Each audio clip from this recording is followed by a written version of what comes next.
started talking about environmental threats to our planet. Unfortunately, a number of those predictions are now becoming realities. The lack of fresh water in the normally arid parts of the world are now causing devastating famine as the world's 6 billion people stretch the Earth's capabilities. Some of the people who talked about these environmental threats are doing something about them. And I'd like you to see what they've done in the small East African nation of Eritrea, using pure seawater to grow food for people and animals, and through that effort put hundreds of developing world citizens to work.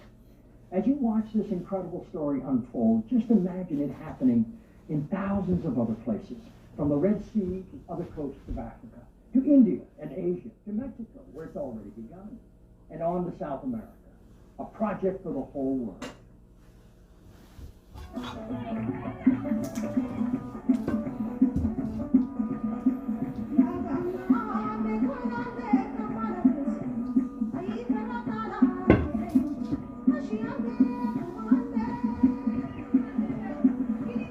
Right now, millions of people are not having access to enough food. Every day, each person needs about 2,100 kilocalories, and they're not getting anywhere close to that. People say every 4 or 5 years there's going to be another serious drought. It's how Eritrea is able to handle the drought and respond to it that's going to matter. It is a mere dot, a blur on a spinning globe. A drought-ridden North African country, only slightly larger than the state of Pennsylvania, its coastline lying parched against the Red Sea.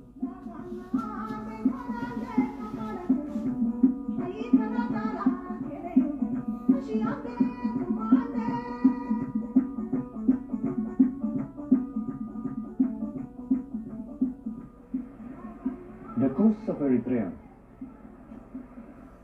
are the origin of human beings. From these places, from these coasts, humanity emigrated all over the world. Everybody has his roots in this place. Although its roots are ancient, Eritrea is the youngest nation on the African continent. Revolution has marred its history. A long, bitter war for independence has scarred its landscape. But there is a new revolution underway, one that has nothing to do with guns and tanks.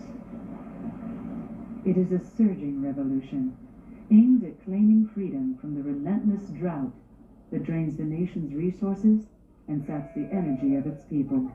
Hello there. How are you?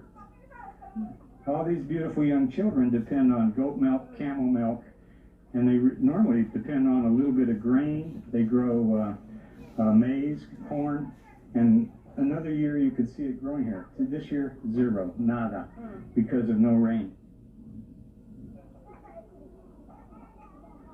It is here on the Red Sea, near the port city of Massawa, that the war against drought is taking root. This new revolution has replaced guns and tanks with technology and human resolve.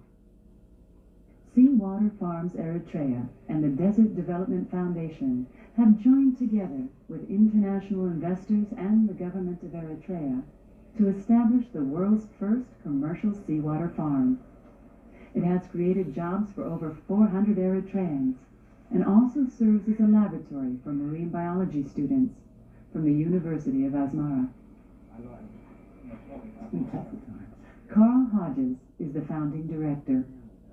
An atmospheric physicist and former director of the Environmental Research Lab at the University of Arizona, Hodges believes that growing seawater-loving plants in desert areas could have a profound effect on Eritrea's future.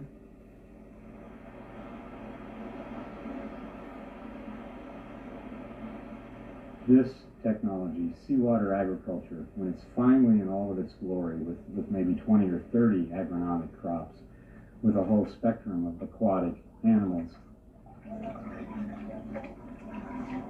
will eliminate the possibility of famine in Eritrea forever. It will be gone. And in fact, it will make Eritrea an exporter of food. So it has tremendous potential. The benefits are threefold. Exporting seafood brings dollars into Eritrea's economy and provides employment for its people. The principal field crops of salicornia and mangrove have many uses, including much-needed ruminant feed for the country's livestock. And the greening of any portion of the Earth's surface reduces global warming, believed by many to be a contributing factor to global drought. The seawater farm was begun in 1998 with the dredging of a channel that allowed water to flow from the Red Sea, a saltwater river flowing upstream into the desert.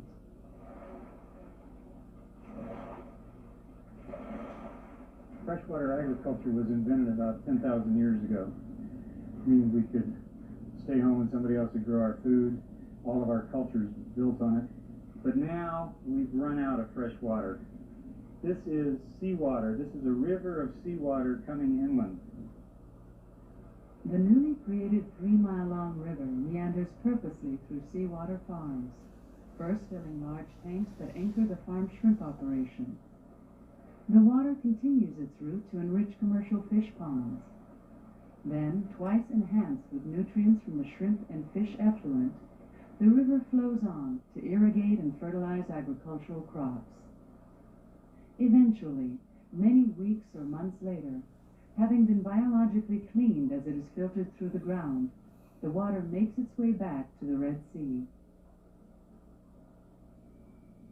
The goal of this shrimp farm is to produce an export crop for Eritrea so that they can sell this and bring foreign currency in. And at the time we're selling our shrimp in Europe, they've been sold in Paris and London, and we try to keep our cropping plans flexible so that we can provide different sizes of shrimp. This farm is a completely closed cycle in the sense that all the effluent from these shrimp ponds goes on to Salicornia farm and eventually to the wetlands and salt production. None of it ever goes back to the ocean. And as far as I know, it's the first farm that's ever been built like that and that addresses the contamination and pollution issue so successfully. Ponds of tilapia, a food fish being raised for the marketplace, are fertilized with water from the shrimp operation. Later, the enriched pond water is siphoned off to irrigate fields of salicornia. Salicornia is a halophyte, one of a family of plants that grows in pure, untreated seawater. This is a commercial scale farm, right here, this Salicornia field. Salicornia is exciting because you have the green plant. When it's young, you can eat it like a vegetable.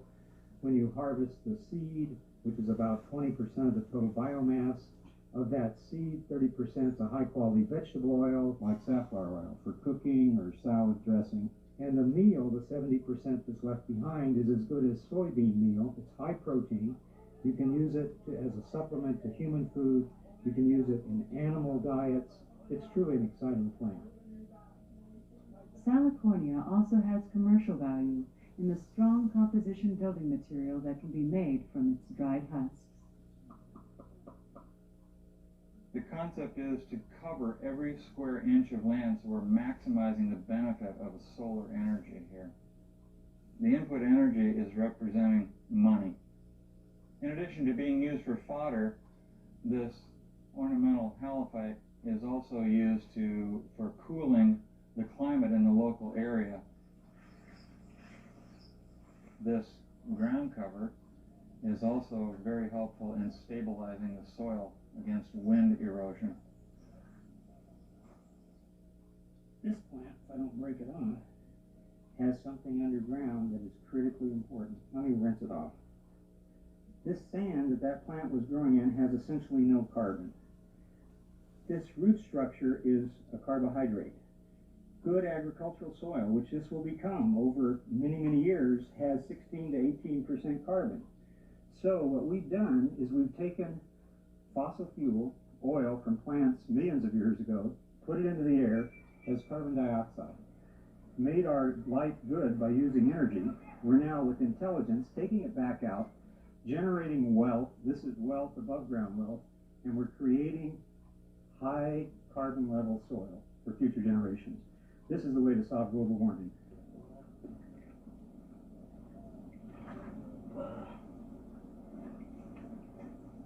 If there's one area on the farm I hope everybody understands, it's this.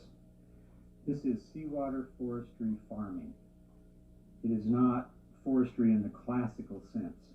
These are mangrove trees that are 2 years old. They were seeds 2 years ago. When we planted them, 25 per square meter. We planted them this far apart. Then, when they were 1 year in, we cut every other tree. When we did that, we got an incredible yield. We got 10.6 metric tons of stems per hectare per year. Probably more importantly, we got 18 metric tons of leaves for animal feed, dry weight of leaves. And we left 35 tons of roots per hectare stored in the soil. These are the roots of the mangroves. It makes roots and sticks them up so that even when this is being irrigated, it can breathe oxygen. This was the diameter of a mangrove tree 1 year old. Here's one 2 years old. You can see the incredible growth. With this part missing, that's what a mangrove seed looks. It falls, the roots start out, find the ground, it turns up, and in 2 years, that'll be a tree this big. As the trees get bigger, they're building material. And as the forests increase in density, they will provide firewood. Already a commercial honey crop is being harvested. Flamingos, herons, and more than 200 other species of birds have already found refuge in the fledgling forest. The mangrove industry has also offered a haven for a cooperative of women who have become the guardians of the forest. They pick and sell the mangrove leaves that are used as a component for animal feed. So this is like the pilot group. It's 27 widows, mostly, not all of them. But the idea is to have a program where they can have education. But the main thing is to achieve that these women become self-sufficient from the forestry. So these women are experts on mangroves. They know how to grow it, take care of them, the seeds, the time, everything. They can teach you whatever you want to know about mangroves. The number, thousands. Literacy here in Eritrea is very, very, very low. I don't know exactly, but I don't think none of the women knew how to write and read before coming here. And now, mostly all of them know how to do it.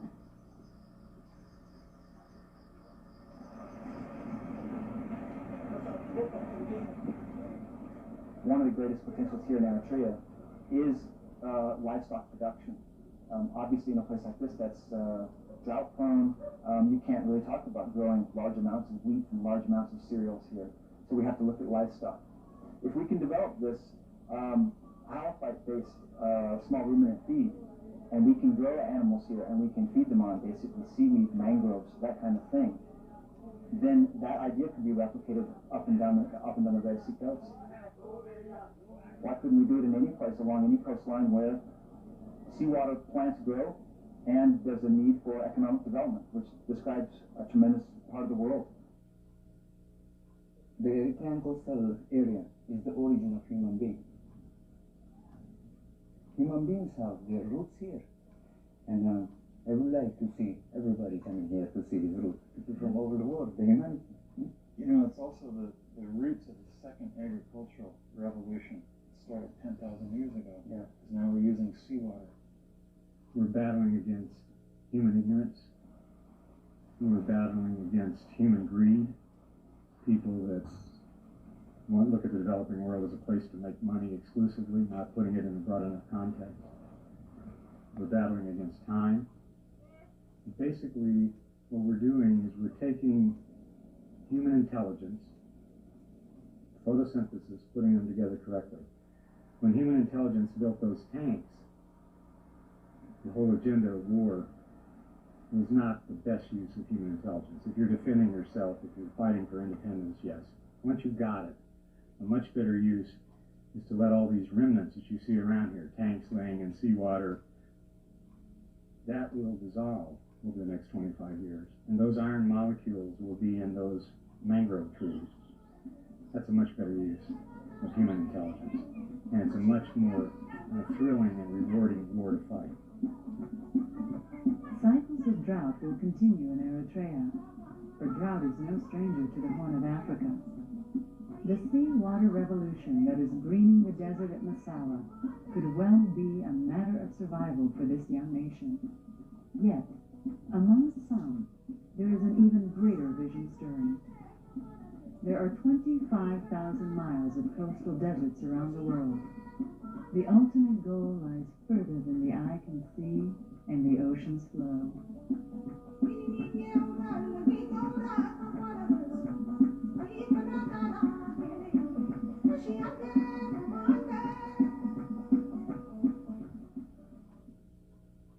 Just imagine converting much of the 25,000 miles of desert coastlines around the world to lush, productive green fields that feed millions. Imagine doing it in an environmentally enhancing way that absorbs enough carbon from the atmosphere to reverse global warming. And doing it all using the unlimited seawater and sunlight that surrounds our planet. What an amazing opportunity for our future. If you'd like to join me and find out what you can do to help make this vision a reality, visit our website at seawaterforest.org.